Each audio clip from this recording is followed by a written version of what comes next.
Peine. Quand je vois toute la souffrance, quand je vois les maladies qu'on fabrique, quand j'entends et que je vois les noms de maladies,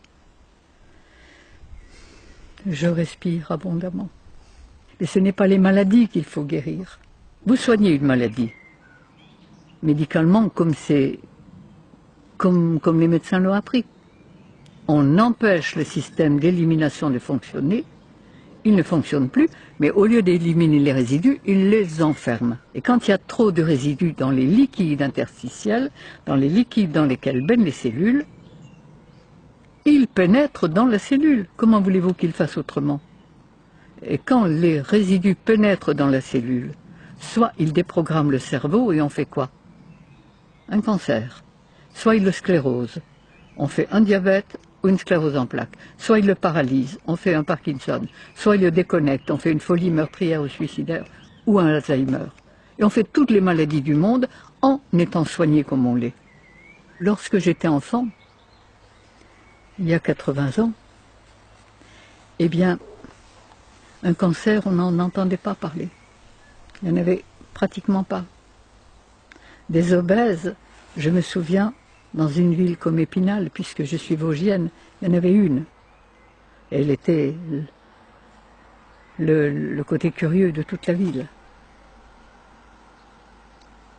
À l'heure actuelle, il y a 400 personnes par jour en France qui meurent de maladies cardiovasculaires. Bien soignées, d'accord, mais ils meurent quand même. Il y a un cancer sur 2 personnes et demie, m'a dit un professeur de cancérologie très connu. Il y a des diabètes en pagaille. Enfin, des maladies, il y en a de tous les côtés. Maladie de Lyme, on en invente toujours de nouvelles.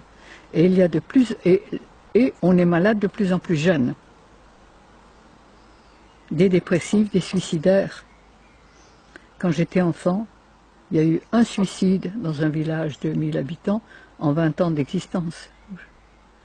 J'y suis allée il y a quelques années, il y avait eu 4 suicides dans l'année.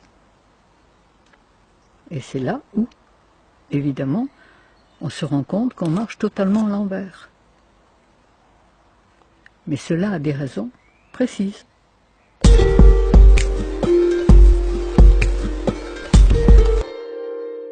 Qu'est-ce que la faculté a appris aux médecins? À chercher ce qui ne va pas. À chercher dans la poubelle la mouche jaune, la mouche verte. Et à mettre un nom extraordinaire dessus, c'est très savant. Et à prescrire des examens pour confirmer. Ça fait marcher toute la boutique. Et à prescrire des médicaments qui rendraient malade un bien portant et des opérations. Qu'est-ce que la médecine sait faire d'autre?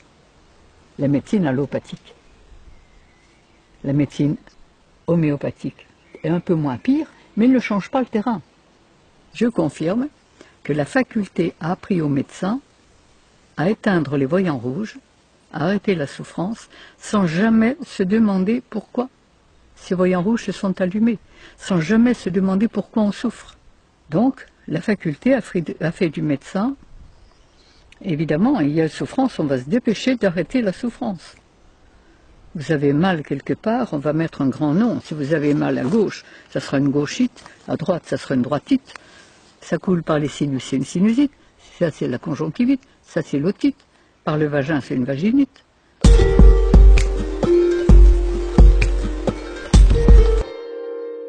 Je suis patient correctionnel, j'ai été appelé par l'ordre des médecins. Et quand l'ordre des médecins m'a appelé, c'était un bon vieux médecin d'Avignon, et qui m'a dit, Madame Grosjean, si vous n'aviez pas la popularité que vous avez, il y a longtemps qu'on vous aurait fait un procès.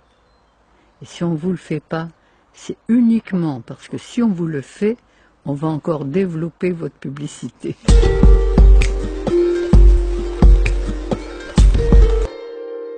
Eh bien, donner à notre corps les aliments que la nature a prévus pour son système digestif. Ensuite, chaque fois qu'il crie au secours, qu'il veut se nettoyer, l'aider à le faire. Et ça, la véritable médecine, elle est là.